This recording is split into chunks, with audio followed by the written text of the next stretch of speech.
Hi, I'm Therese. I walked into that family meeting thinking maybe this time they'd hear me out, but they didn't even save me a seat. No nameplate, no voice.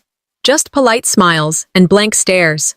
Then they asked me to sign over the rights to a company I built from nothing, under the assumption I'd stay quiet. But I didn't. They didn't know the empire they depended on was mine. Now their cards don't swipe. Their phones ring to silence, and I'm the ghost they can't ignore. Isn't it strange how a family can erase you, then panic when you finally disappear? The morning sun filtered through the tall windows of my home office in Wichita Falls, casting golden rectangles across the hardwood floor. It was the kind of quiet that made coffee taste richer. I was reviewing a portfolio update when the doorbell rang, a sound that had become more of a formality than a surprise. A delivery envelope sat on the front step, cream-colored and neatly sealed. No branding, no note, just my name in my mother's cursive, too formal for a daughter. Inside was a card printed on thick stock. Family Strategic Meeting. Your presence is requested. That phrase alone told me everything. Requested, not welcomed. Strategic, not sentimental. And for once, I was being included, officially. My family hadn't asked for my opinion since I was 23 and dared to suggest my father not pour his retirement into a failing restaurant franchise. Why now? I turned the card over twice, searching for some casual warmth, maybe a scrawled note. There was none. Just the details. A full-day meeting at the Quinlan estate next Saturday, dress business casual. My phone buzzed before I could sit down again. A text from my mother. Therese, be calm. Let your sister lead. Don't cause trouble this time. There it was, the real message behind the polished invitation. I set the phone down without replying. Years of polite exclusion now followed by a request for silence. I was always too much in that house, too blunt, too curious, too unwilling to play along. At Thanksgiving dinners, I was seated at the end, near the wall. I was asked to help with dishes, but never invited to share updates about my work. They called it tradition. I called it containment. Another buzz. This time, Valora. Hey babe, just a quick note. Don't go too bold with your outfit, okay? We're trying to keep everything clean and neutral. Don't want to outshine the partners. The partners. Valora's husband, I assumed. Or maybe her finance guy who once called my logistics strategy impressive for a boutique operation. Neutral, I muttered, meaning invisible, meaning muted enough not to disrupt the pageantry. I stared at the message, thumb hovering above the keyboard before locking the screen. No response, not yet. Let them think I'd come quietly, that I'd wear beige and smile, that I'd sit and nod like a museum artifact. Let them. They didn't know they were talking to the CEO of a $900 million enterprise. Because I never told them. The truth is, I'd built Blue Harbor quietly over 8 years. What began as a drop-shipping experiment in a Denver apartment bloomed into a multi-channel logistics brand with clients in 6 countries. I funded a network of fulfillment centers in states my family couldn't spell. My decision to keep it private wasn't about shame. It was survival. Peace more than pride. In our family, contribution meant little. Obedience. That's what got you a seat at the table. I opened my laptop and clicked through my asset firewall, just a precaution. My lawyer had insisted we conduct regular what-if audits. It had felt like overkill. Lately, it felt like insurance. I dialed her line. When she answered, I kept my voice steady. Could you double-check my personal firewall and flag any movement on the trust lines? She didn't ask why. She knew me well enough. Before ending the call, I slipped the folder marked "In Case of War" into my bag. Just habit, I told myself. I wasn't planning on needing it, but I wasn't walking in unarmed anymore. Later that evening, I stood in front of my closet, eyes scanning the rows of power suits and silk blouses. I reached for the navy one. Structured shoulders, tailored waist. It made me feel like glass and steel all at once. The kind of suit that didn't ask for respect. It took it. I held it up to the light and smiled to myself. They'd invited me to a meeting. But not into the family, I arrived 5 minutes early, not out of eagerness, habit, mostly. The Quinlan estate hadn't changed much. Same iron gate that squeaked a second too long. Same manicured hedges that looked more for show than shade. I parked near the side of the circular driveway, far enough from the others not to be blocked in. I didn't expect anyone to greet me. I was right. The staff barely acknowledged me. One of them, a woman who had worked there since Valora's wedding, gave me a brief nod and an empty smile before disappearing into the kitchen. Another walked past me without so much as a glance. I'd been away long enough that my face had become something between a stranger's and a memory best left unmentioned. Inside, the formal dining room had been reconfigured into what they must have thought looked like a strategic planning suite. Long rectangular table, assigned seats with nameplates and agendas. I scanned the room, not seeing mine. "Yours is over here, Mrs. Quinlan," one of the assistants said, gesturing toward the far end of the table, close to the double doors but distant from the projector screen and primary conversation zone. The seat was different. Lighter wood, no armrests. A blank card sat in front of it. No name, no title, no affiliation. It was clearly a placeholder, an afterthought. I ran a fingertip along the edge of the card, the kind they used at hotel banquets when someone canceled last minute. There was a pen next to it, as if I was supposed to fill in my own name. I didn't touch it. The empty label on that seat had more honesty than anything else in this room. Across the table, Valora stood in her sharp cream blazer, chatting with the estate lawyer like they were old friends. She hadn't even looked in my direction. "Therese?" a voice piped up. I turned. A child, maybe 6 or 7, with a juice box in one hand and her mother's phone in the other. "Who is she?" she asked, not whispering. Her mother, a cousin I barely recognized, looked horrified. "Oh, she used to live in Austin," she said, brushing it off like I was some former neighbor, not blood. "Used to live in Austin." As if I'd vanished and reappeared with no roots. As if the girl hadn't worn the jacket I sent for her birthday 2 years ago. I smiled, small and contained, and took my seat without saying a word. From this angle, I could see the dynamic of the table clearly. Who leaned in, who laughed too loudly at Valora's jokes, who took notes when the lawyer spoke. The power lines were drawn in posture, not policy. My sister floated from group to group like a senator on campaign, controlling tone with gestures alone. She knew when to drop a name, when to shift her shoulders to bring someone in or keep them out. Across from her, the family's lawyer, Mr. Rudd, kept glancing toward her for cues. When I caught his eye, he blinked and immediately returned to his paperwork. They were rehearsing a play. One I had never been cast in. A chair scraped near me. Uncle Douglas, my mother's younger brother, sat down with a huff and nodded politely. "Didn't know you were coming," he said without looking up. I kept my voice calm. "Neither did most people, apparently." He chuckled awkwardly. "Well, at least you came to observe. Some roles don't require speaking." I nodded once, committing every word to memory. Valora called the meeting to order. Mr. Rudd opened his laptop. The agenda packets were handed out. Mine came without a staple. I flipped through it slowly. No mention of me. No references to any of my projects or contributions. Not a single bullet point acknowledging I'd submitted a 5-page strategy memo 2 weeks earlier. Even the summary of past decisions, where my name should have been listed as a silent contributor, was scrubbed clean. They didn't forget me. They erased me. You'd think after so many years of being ignored, the sting would soften. But standing there at the end of that table, no name, no seat of consequence, it hit just the same. Worse, maybe, because I had grown enough to know it wasn't an accident. It was architectural, deliberate. The opposite of love isn't hate. It's indifference. I'd read that quote once during a long layover in Atlanta. It crawled into my bones then, but it didn't truly settle until now, as I sat quietly in a room full of relatives pretending I was part of the decor. I wasn't supposed to be invisible, but to them, I always had been, unless I was useful. A pair of hands to serve hors d'oeuvres at a bridal shower, a name they could drop when speaking of tech-savvy family members, as if I were a trivia fact, not a person with a voice.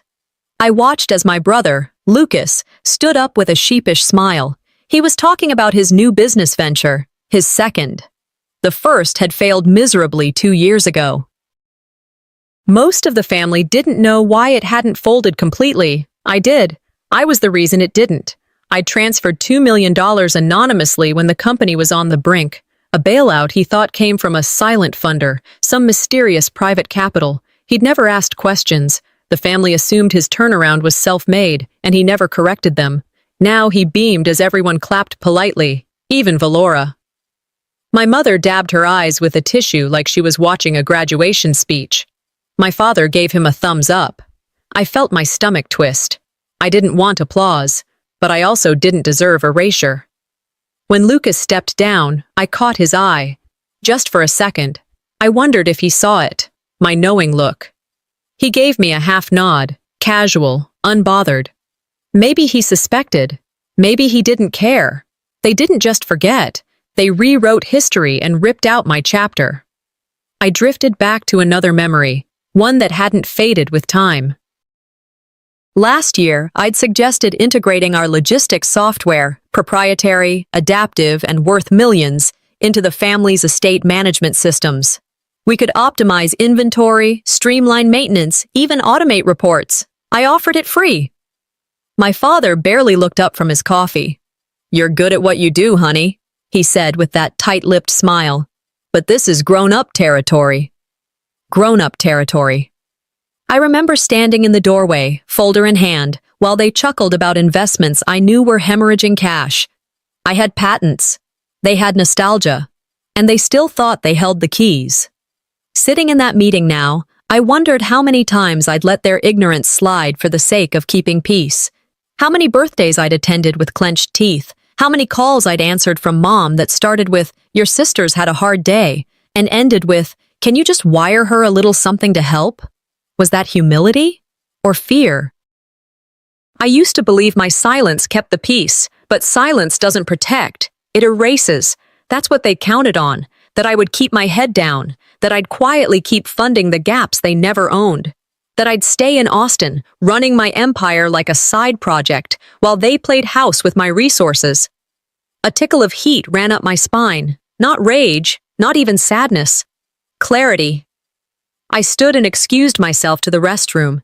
It was just off the main hallway, lined with old family portraits, each one a study in curated joy. I passed one of Valora in her debutante dress. I remembered how she cried when her tiara wouldn't sit right that morning. I'd helped pin it in place. She never thanked me. Inside the powder room, I shut the door and leaned against the marble sink. The mirror showed a woman who didn't flinch anymore. I opened my bag and pulled out a folder. Simple manila. Black marker across the front. In case of war. I hadn't opened it since the day I packed it. Legal documents, backups of ownership claims, timeline spreadsheets, screenshots of wire transfers to family members who never knew the source. I had come to this meeting hoping not to use it, but maybe now I needed to be remembered. I pressed my hand to the folder for a beat, then slid it back into my bag. By the time I returned to the room, the presentation had moved on to strategic future investments. My chair was still nameless, but I wasn't. Let's see how they react when the invisible one starts speaking. When I returned to the room, it felt colder, not the temperature, but the energy. The laughter had thinned, the pleasantries worn off like cheap perfume. What remained was the real meeting, the decisions that would shape this family's future, or erase mine from it altogether. I slid into my nameless chair. No one looked up. No one nodded. My absence during the break had been as unnoticed as my presence now. Valora stood at the front of the room, all confidence and calculated charisma. She didn't look at her notes as she clicked through a slide deck. Her voice carried with a politician's practiced ease. "As we move into the next phase of the legacy plan," she said, eyes scanning the crowd but never landing on me, "I want to thank those actively involved. Everyone here has played a role in shaping where we go next." Then she turned to me, just briefly, with that smile that doesn't touch the eyes. "And of course, we're grateful Therese came to observe, even if she's not directly involved anymore." A few people looked my way, offering tight-lipped smiles, unsure if they should clap or nod. I didn't blink. I didn't twitch. Inside, though, something curled. Not involved anymore. They didn't invite me. They summoned a ghost. A chair at the end of the table. No nameplate. No documents bearing my work. A silent, hollow placeholder for someone they hoped would stay quiet. And they were right. I had stayed quiet for too long. During the coffee break, I walked into the sunroom to get some air. That's when I felt a hand gently touch my arm. My mother, Eudora, wore her usual soft expression, the one that always masked something more clinical beneath. "You've always had your own world," she said quietly, not looking me in the eye. "Be grateful we still welcome you in ours." I stared at her for a long beat, unsure whether to laugh or recoil. "Is that what this is?" I asked, voice low. "A welcome?" She offered a smile that didn't apologize, didn't even recognize the insult embedded in her tone. "Sometimes peace is more important than pride," she replied before turning away. But I wasn't looking for peace, not anymore. Back at the table, I flipped through the meeting materials. Again, nothing with my name on it. No mention of the project I'd offered to contribute. No sign of the systems I'd designed that Valora had dismissed as not aligned with the family's vision. Just spreadsheets and timelines where my absence was now protocol. I didn't lash out. I cataloged. Every omission, every glance avoided, every passive dig.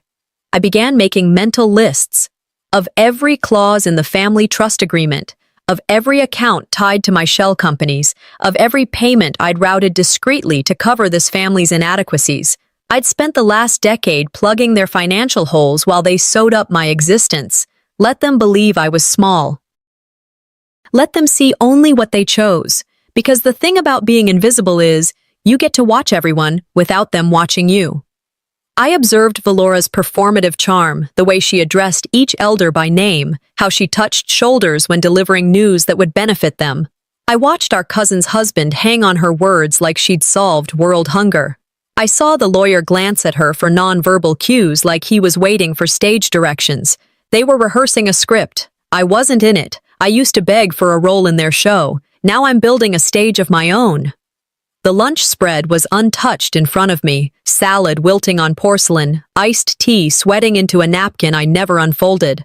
Around me, the buzz of discussion resumed, but none of it reached me, and then something clicked. Without a word, I pushed back my chair. The sound was sharp, metal against tile. Several heads turned, but no one said a word. No one asked where I was going. No one offered a "hold on" or "Therese, wait." Of course they didn't. I wasn't leaving the table. I was leaving the illusion. They can't see me. Fine. They'll feel me in the foundation. When I got back to my place, the air smelled like cedarwood and citrus, the diffuser still running from that morning.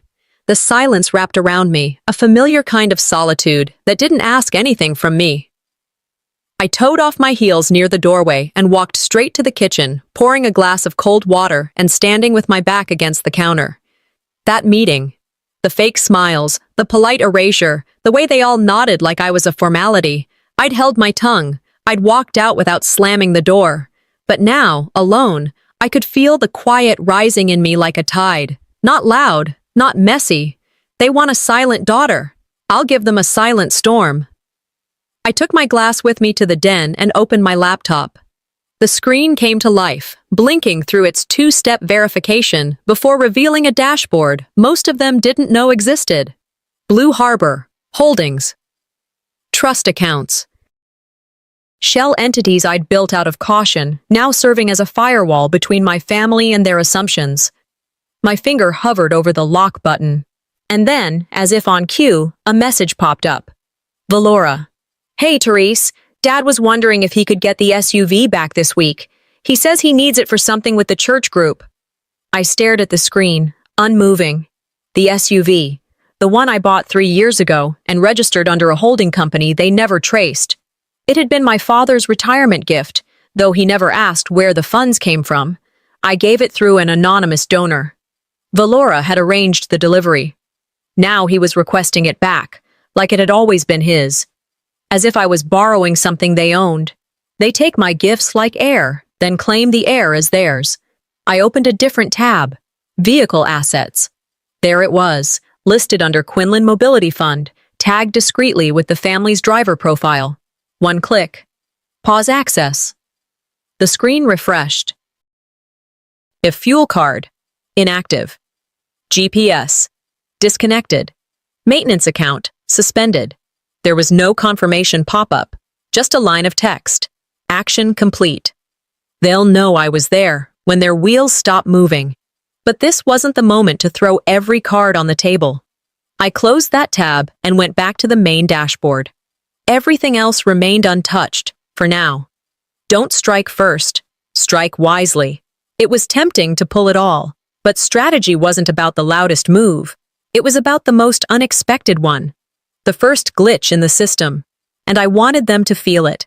I opened my email and started a new message. To Rachel, my assistant, former corporate auditor, current keeper of my real empire. Subject, summary requests. Time sensitive. Rachel, please begin compiling full transaction histories by individual. Anything tied to family trust subaccounts from 2018 onward.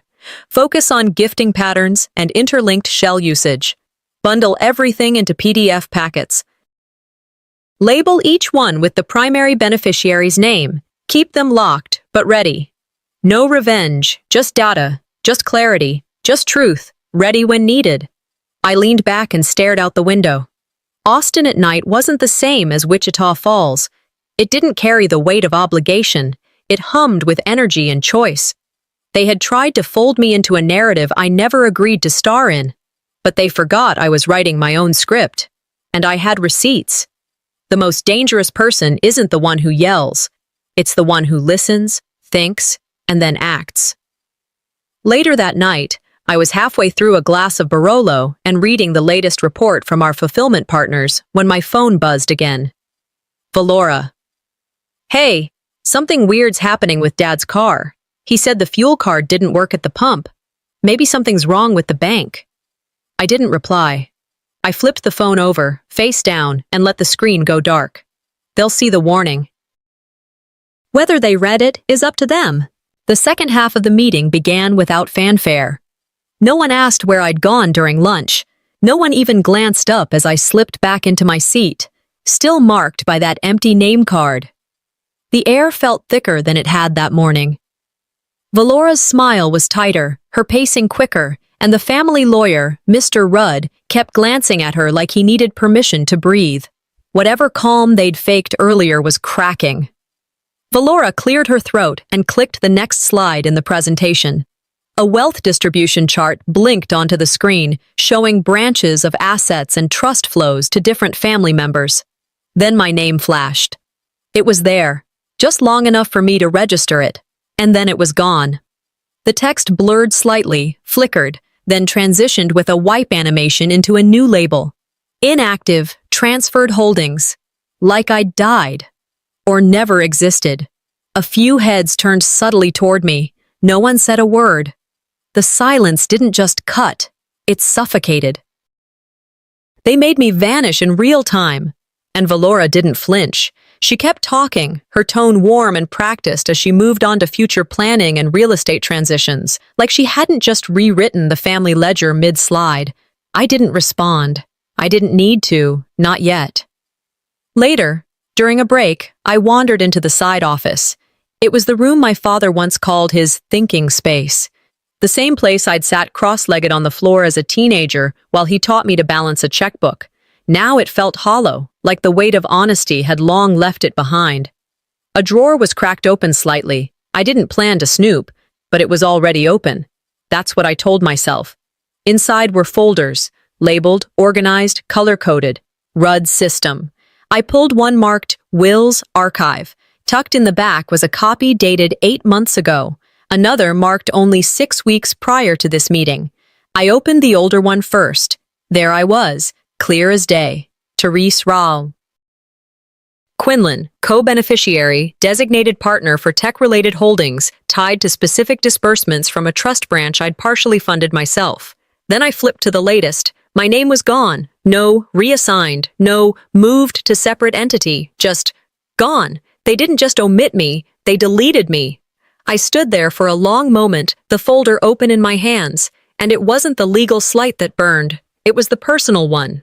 The casual cruelty, the choice to pretend like I hadn't built any of it, that my effort, my strategy, my investment, all of it, was disposable. Family loyalty ends when abuse begins. And this was financial abuse in a designer dress. I grabbed my phone, snapped a clean shot of each page from both versions, then quietly slipped the older will into my folder before closing the drawer just as I'd found it.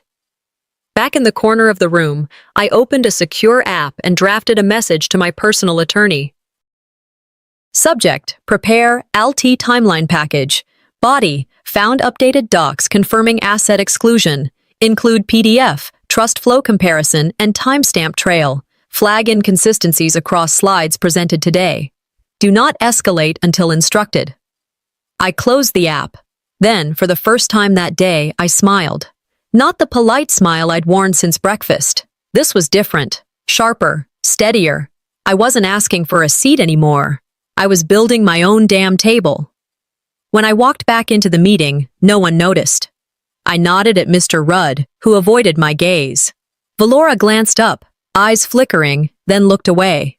My mouth curved. They think I'm smiling. I'm baring teeth. By the time the final session resumed, the air in the room had shifted, just enough that someone paying attention would feel it. Valora was now in full performance mode, her tone crisp and calculated. She moved with the certainty of someone who believed the crown had already been placed on her head. "Let's move forward," she said, turning to Mr. Rudd, who nodded and pulled out another stack of printed folders. "These are acknowledgement documents for asset transition and leadership reallocation. Just formalities." One landed in front of me with a light tap. Valora didn't even glance as she slid it my way. "Just something to note for the record," she said, "acknowledging your awareness of the changes." I didn't open it right away. I watched her instead. She smoothed her jacket sleeve, took a measured sip from her water glass, and returned her gaze to the center of the room. Her confidence wasn't just in the content, it was in the assumption that I wouldn't challenge her. I opened the folder. My name was there, in small print, buried in a paragraph about relinquished claims and mutual consent. But what caught my eye was deeper in the language, a cross-reference to the tech infrastructure I'd built from the ground up. Blue Harbor's early modules, the warehouse automation scripts, the patented inventory optimization engine, all referenced as developed within collaborative family project parameters. I wasn't just being pushed out. They were trying to steal my work. They weren't just replacing me. They were taking what was mine. I looked up slowly and caught Valora's eye. She smiled again, this time tighter. "I assumed you'd be fine with it," she said, sweet as pie. "After all, you've always been more visionary than hands-on." I didn't respond. I didn't need to. The silence between us said more than any courtroom testimony. Before I could close the folder, another voice broke through. "And now, please welcome Kayla, our strategic consultant." That name. I turned to see Kayla step forward in her sleek pantsuit, hair done in the same precise bun she wore when she was still my assistant. She smiled, nervous at first, but then steady, rehearsed. "I'm here to present the third phase of our digital rollout, which includes the logistics platform we've rebranded under Quinlan Future Holdings." I felt every muscle in my shoulders tighten. She clicked through slides showing my interface, my sequence, my flowcharts, slightly recolored but unmistakable. She was showcasing my work as theirs, and she'd done it well enough to pass. Valora clapped first, then the rest of the room followed. Kayla finished with a line I had written on a post-it note 3 years ago. "Efficiency isn't about speed, it's about invisibility." The knife twisted gently. They'd bought her, or maybe she'd sold herself. Stock options. Title. Access. The things I never needed, but they knew others craved. 2 women now sat at the center of a plan designed to erase me, one with blood, one with a price tag. I leaned back and pulled out my phone under the table. 2. M. Salgado, Legal Counsel. Subject, Clause C. Body, Trigger Full Lock. Include IP Protection Clause, Retroactive Claim, and Pre-Litigation Warning. Quiet Mode. Timestamp everything. I clicked Send. Let them feel powerful for 10 more minutes. I folded the folder closed, not bothering to tuck it back into the stack. My eyes moved across the room, At cousins who used to call me wild card like it was both insult and joke, at uncles who whispered about emotional ones whenever I dared question Valora's ideas. But they weren't laughing now. They were applauding theft wrapped in decorum. I wasn't the unstable one. I was just the unowned one. And I was done playing their roles. Valora slid a pen toward me, nodding toward the folder. "You'll just need to initial here." I looked at the pen, then I looked at her. I stood up instead. If I ever needed their approval, I thought, watching her try not to blink, that part of me just died. The room hadn't changed. Same table, same faces, same damn chair with no name. But when I stepped back into that space, something in me had. Something subtle, permanent. The old version of me might have tried to salvage the meeting. The woman who walked in now had nothing left to salvage. Valora stood at the front again, all poise and polish, the fake kind of confident, rehearsed, too clean to be human. "As we look forward," she said, fingers dancing along the edge of the table, "we must consider legacy not just as inheritance, but as intention. Leadership, after all, is stewardship."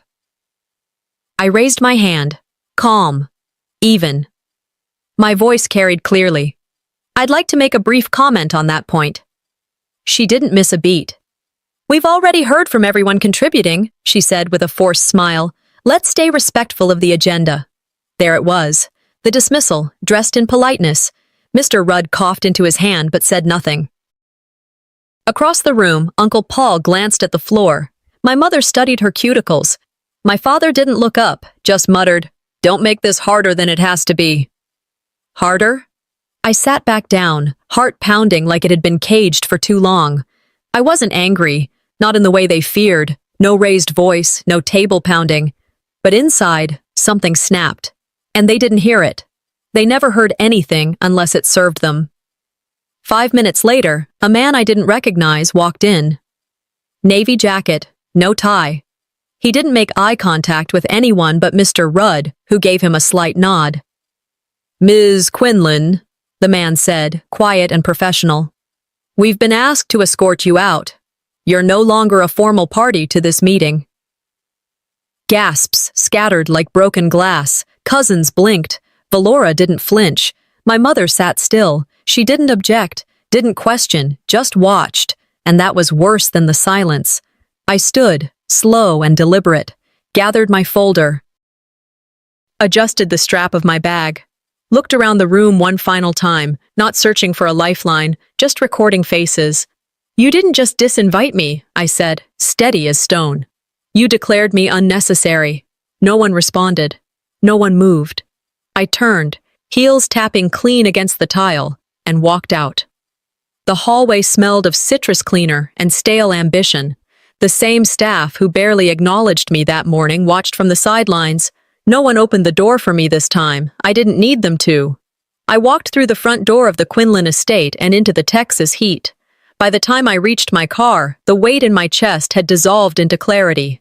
I opened the driver's side door, dropped my folder on the passenger seat, and powered up my laptop from the center console. No more meetings, no more begging, no more playing their game. I opened the Blue Harbor administrative backend and selected the top-level account, Quinlan Holdings, Internal Dependencies. Under Action, I clicked Enable Financial Revocation Protocol.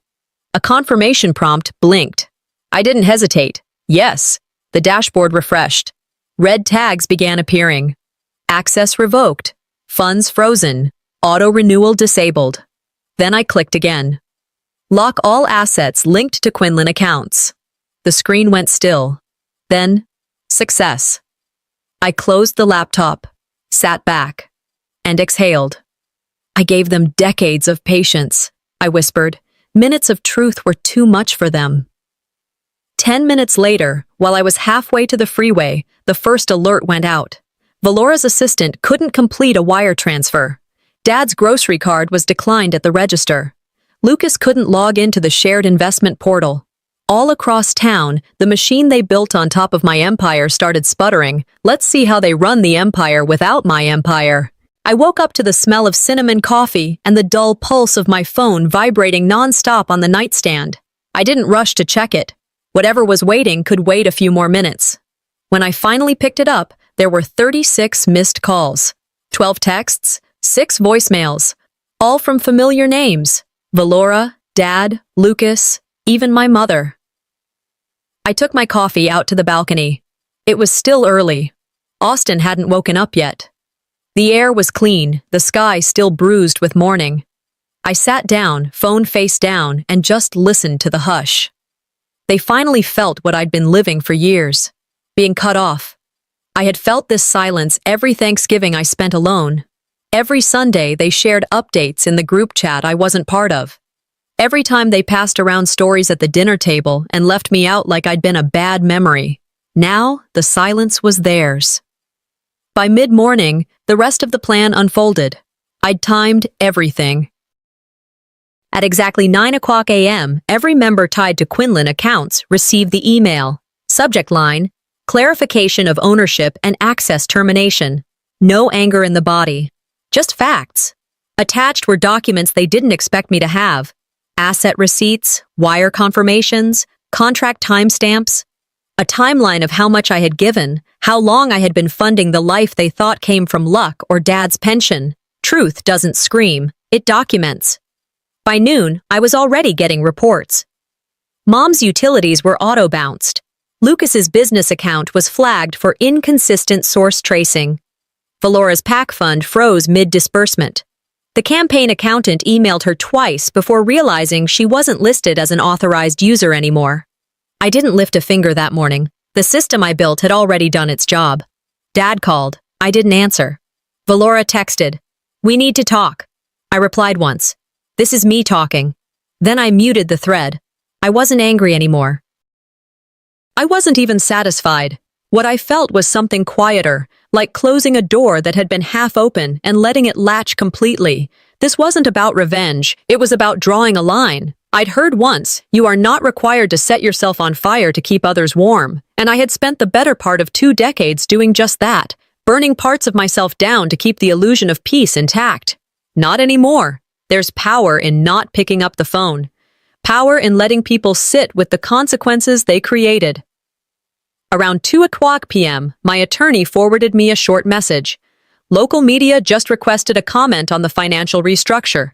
Your name's finally in the headline. I read the subject line twice before opening it. Quinlan Holdings shifts structure after quiet billionaire heiress withdraws support. Billionaire. I'd never used the word myself. But if that's what it took for them to see me, so be it. Now they remember me. Good. Let them. It started as a whisper. Not from anyone in my family, of course. They were too busy scrambling to make sense of the damage to say anything out loud. But the city talked. The industry noticed. And when local media picked it up, just a quiet sidebar piece on a weekday afternoon, the headline did exactly what I never needed applause to do. Quinlan Holdings, restructured after ownership dispute. No more footnotes. No more hiding behind phrases like family partner or contributor. My name was there, printed in bold. Not a footnote. Not a passing mention. A headline. I didn't forward the article to anyone. I didn't gloat. I just sat on my back patio in Austin, iced coffee in hand, watching the sunlight dance across the fence, and whispered to myself, I didn't need applause. I needed the record set straight. Later that afternoon, a friend from the Valley forwarded a photo from an industry conference in Dallas. Did you know Valora pitched this under a new name last year? She wrote, attaching the photo. There she was, standing on stage, presenting my tech as if it were a family innovation. The branding was different, cleaner, colder, but the framework was mine. Same interface logic, same core structure. But this time, it had no legs. The caption beneath the photo said everything. Funding retracted. Project paused indefinitely due to unresolved IP complications. They built nothing. They only stood on what I built, and without my foundation, the whole tower leaned. In the days that followed, I watched social media debates flare up. Didn't she fail last year? Wasn't Valora the one running it all? People questioned everything. I didn't engage, but I didn't need to. The documents I'd released spoke louder than any comment ever could. They began circulating quietly, screenshots, emails, transactional records, all dated, verified, undeniable. The silence that once erased me now unraveled them. Then came the smaller unravelings. Mom tried to refill a prescription. Her insurance card got declined. She called the helpline, then called me, twice. I didn't answer either time. The policy had been under a trust I managed. Emphasis on the past tense. Lucas sent me a carefully worded email. "Hey, Therese, just wondering if there's a mix-up with Emma's education grant. It looks like the account is frozen?" I replied once. "The fund no longer recognizes your household." No sarcasm, no cruelty, just truth. I spent the next morning in meditation, not for peace, but for clarity. Austin was loud that day. Birds, cars, neighbors trimming trees. But inside, I was quieter than I'd been in years. They had screamed over me, around me, through me, and now they had to live with the echo. I picked up my phone and emailed Rachel, my assistant. Subject, Phase 2. Body, initiate quiet philanthropy. Focus, women-led startups. Keep my name off everything. Let them shine. The power I held now didn't need to be named. It didn't have to show up in press releases. It lived in movement, direct, invisible, relentless. Late that night, a new email came in. From Valora. Subject, we underestimated you, body, and we paid for it. I stared at the screen, the room dimly lit by nothing but the monitor glow. I didn't type back. I didn't forward it. I didn't even smirk. Instead, I whispered to myself, "You didn't pay enough." The voicemail came at 8:17 a.m., time-stamped right between a news segment about the restructuring and a scheduled call from my accountant. It was from my mother. I listened to it once, then I listened again. Still, no apology, just that familiar soft tone, steeped in practiced concern. "Therese, sweetheart, I don't know what's going on. This is confusing for everyone. We never meant for it to escalate. Maybe we all just need to sit down. No lawyers, no tech talk, just the family. Please don't do anything else permanent." Not a word of regret, just confusion. Just subtle blame wrapped in warm vowels. I deleted it before the message even finished playing. I used to wait for that voice. I used to keep it saved in my phone like a charm, like maybe hearing it would anchor me. Now I recognize the silence after it as a gift. By noon, a new email came in, not from her, but from the family's attorney. It was dressed in legal politeness, a request for a reconciliation meeting, phrased delicately as a collective effort toward emotional and financial recalibration. Collective effort, like we'd all had equal parts in the damage. I responded through my own counsel with a single line. "Family isn't a transaction. I decline." Then I changed my number. I closed the mailbox tied to the old Quinlan Trust accounts, the one they all used to contact me when they needed help but didn't want anyone to know it was coming from me. I opened a new family trust. Quiet, private, not for them. This time, I decide who gets to call me family. Later that week, I drove out to where it all started. The childhood home, boarded up now, auction sticker still fluttering against the screen door. The lawn was patchy, the swing in the backyard rusted stiff. I stood at the edge of the yard and let the wind hit me full in the face. No nostalgia, no sorrow. Just a thought. It was never the house that failed me. It was the people in it. I walked the fence line once, touched the post I had painted when I was 9, still faintly blue beneath the dirt. Then I turned and left without looking back. 2 days later, I stepped into a different kind of house. Sleek, bright, filled with laptops and ambition. The startup incubator I'd quietly funded over the last year was now fully operational. The glass walls bore no name, but behind the front desk, a small plaque read, "Founded for the Uninvited." I met with a young founder that morning, 27, underfunded, underestimated. I handed her a folder. "Everything in here is yours now," I told her. "I didn't build to be thanked. I built so others don't have to beg." She blinked, eyes wide. "But what do you get out of this?" "Peace," I said, "the kind you don't have to ask permission for."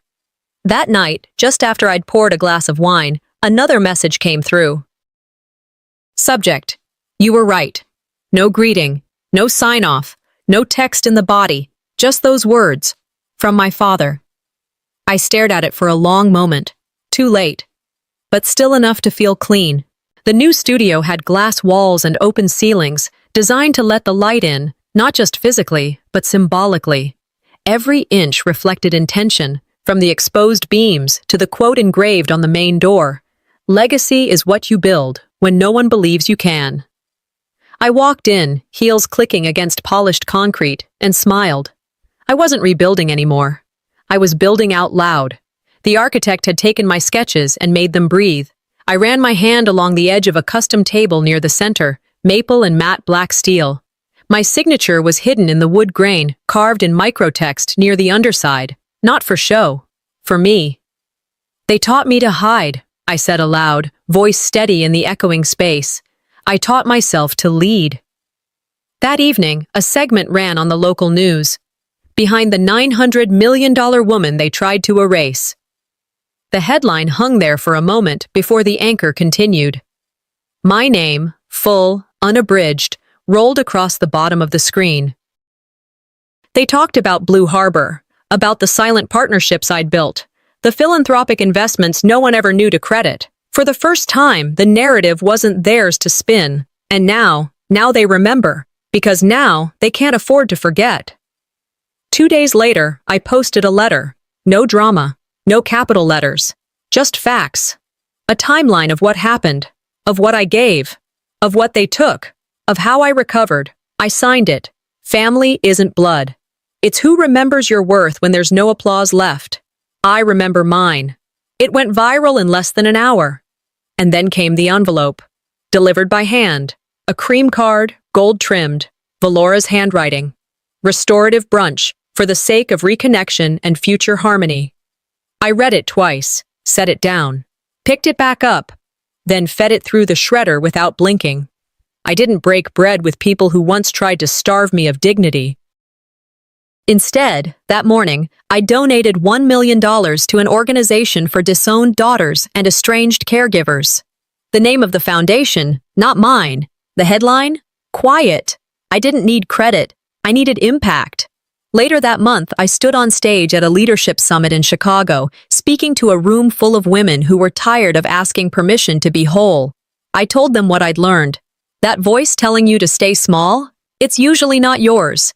You don't need their permission to matter. Afterward, I passed a billboard on the drive back to the airport. My face wasn't on it, but my words were. And for the first time in my life, I didn't cringe at being seen. At the beach house, I poured a glass of wine and opened the sliding doors. The sky bled lavender. The waves hummed their endless rhythm. I sat on the deck, legs curled under me, laptop dimmed beside me.